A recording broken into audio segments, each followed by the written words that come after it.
अंतर्राष्ट्रीय जैव विविधता दिवस पर मुख्यमंत्री योगी आदित्यनाथ ने लखनऊ में इंदिरा गांधी प्रतिष्ठान में आयोजित कार्यक्रम में शामिल हुए। सभा को संबोधित करते हुए सीएम योगी ने कहा कि जैव विविधता दिवस के आयोजन का उद्देश्य यही है कि प्रकृति को बचाते हुए सतत विकास को बचाया जाए। हमें विकास का ऐसा मॉडल अपनाना चाहिए जो आत्मघाती न हो। प्रकृति और पुरुष का संयुक्त रूप से पर्यावरण है। सीएम योगी ने कहा कि धरती हमारी माता है और एक पुत्र के नाते हम इसका ध्यान रखना है। वहीं प्रधानमंत्री मोदी का जिक्र करते हुए उन्होंने कहा कि आदरणीय प्रधानमंत्री नरेंद्र मोदी ने दुनिया को आश्वस्त किया है कि वर्ष 2070 तक भारत नेट जीरो के लक्ष्य को प्राप्त करेगा।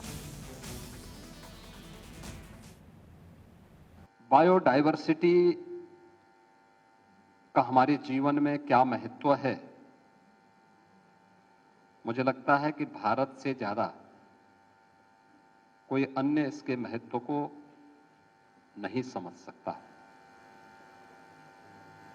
आप याद करिए, जब भी किसी भी सनातन धर्मावलंबी के घर में कोई मांगलिक अनुष्ठान होता है तो शांति पाठ होती है। उस शांति पाठ की शुरुआत केवल वहां पर रहने वाले व्यक्ति के कल्याण के लिए नहीं होती है।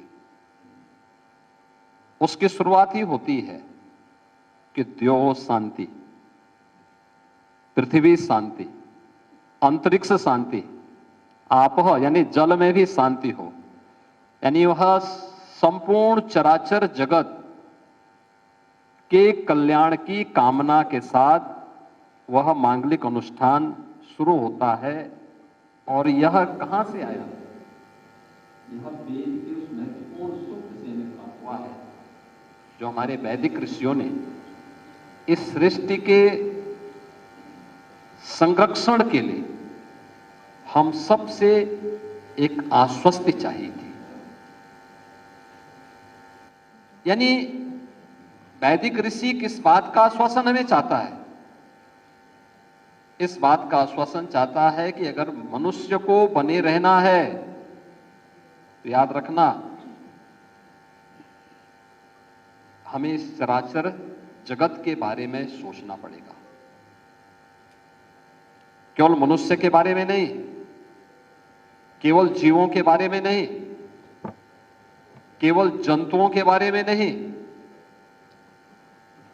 हमें उसकी उस पूरी विविधता के बारे में जिस पर ये जीवन चक्र आधारित है, इन सब के बारे में सोचना पड़ेगा। और इसीलिए तो अथर्ववेद ने कहा है कि धरती हमारी माता है, हम सब इसके पुत्र हैं।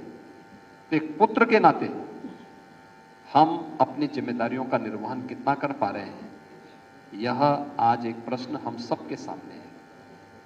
और इसीलिए दुनिया के मंचों में